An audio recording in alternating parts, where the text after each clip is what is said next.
These pictures from inside recaptured Saraqib show empty streets and mass destruction. Now, the capture is a significant reversal of the Russian-backed Syrian regime's swift gains in southern Idlib in recent days.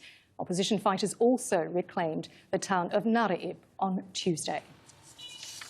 TRT World's Abaida Hito is on the Turkish-Syrian border in Reyhanlani for us. Now, what is the latest on the ground, Abaida?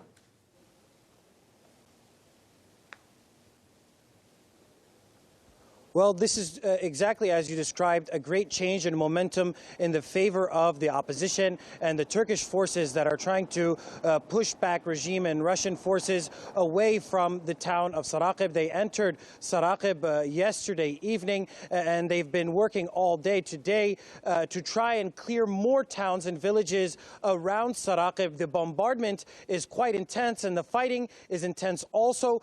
They've been busy trying to remove mines, actually, from the town of Saraqib that were left by Russian forces. There were also several civilians that were killed in Idlib province today by Russian-backed regime airstrikes, and the people that we spoke with on the ground say that these airstrikes were happening in retaliation for the advances that the opposition forces made. We were able to reach one of the villages that was at the that is at the northern entrance of Saraqib today, called Afes, and you're going to see the report that we were able to get from there.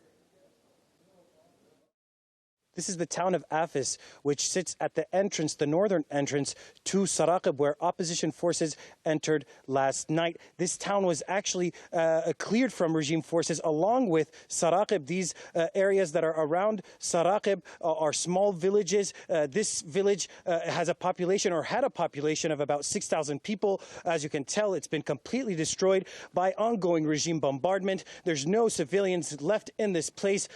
Just last night, there were regime forces actually here in this village. Now regime forces have been pushed out, and opposition forces are continuing their operations in and around Saraqib, clearing any remnants of regime and allied forces, as well as hundreds of mines that were placed in these areas by regime and allied forces. You can see the destruction that's been left behind in this village. Homes, businesses, even the mosque has been damaged. The situation here is quite intense and continues to deteriorate as Russia and the Assad regime are bombarding these areas with airstrikes, mortar attacks, missile attacks. You can see these were depots. These were business people, actually, who had warehouses of products here. They were doing business in these areas. But now life has come to a stop here, and opposition forces are hoping that they can remain here in Afes and continue to push regime forces out of areas that they took over the last several weeks in northern Syria.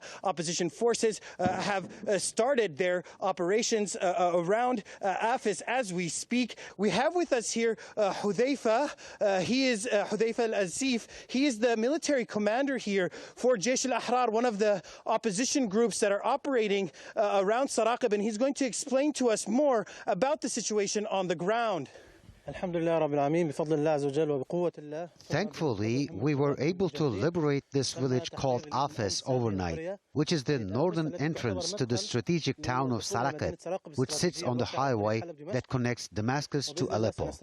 And we are going to keep moving forward until we push the Assad regime forces and the criminal Russian forces and any others that are fighting with them from all the territories that they plundered. Opposition forces are moving forward with their operation in and around Saraqib. They plan to clear these areas that are on a very strategic roundabout where the M4, M5 highway meet. The M4 highway goes east and west across Syria. The M5 highway connects Damascus to Aleppo. The regime believed that this was going to be a strategic victory for it after it pushed opposition forces out. But now opposition forces have launched their own counter-offensive against the regime, backed by Russia and Iranian militias, and the fighting here is intense and ongoing. Yeah, so we can really see the devastation there in your report about how is this affecting civilians in the region?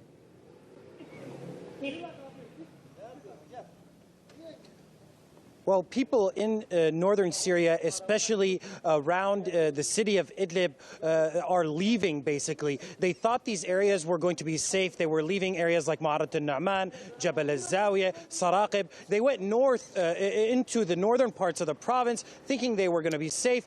But the fact is that they are not safe. They're unable to find a place that isn't in the reach of Russian-backed Assad regime forces. Today, several civilians were killed in airstrikes. After we left Idlib this afternoon, there was another attack on Binish where another group of civilians were killed.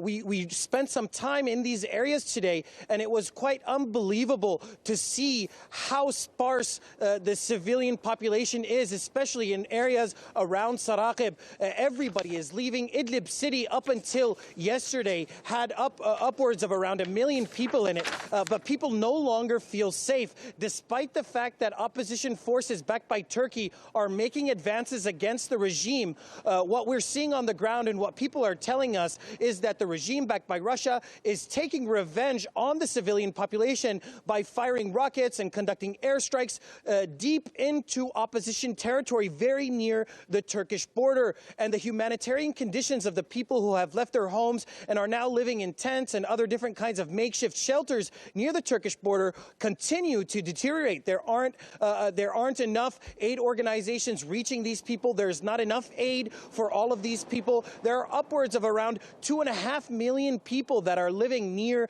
the Turkish border in different kinds of conditions, and the situation continues to get worse because the regime backed by Russia do not stop conducting attacks on civilian places. Abaida, thank you so much. Abaida Hito there on the Turkish-Syrian border there.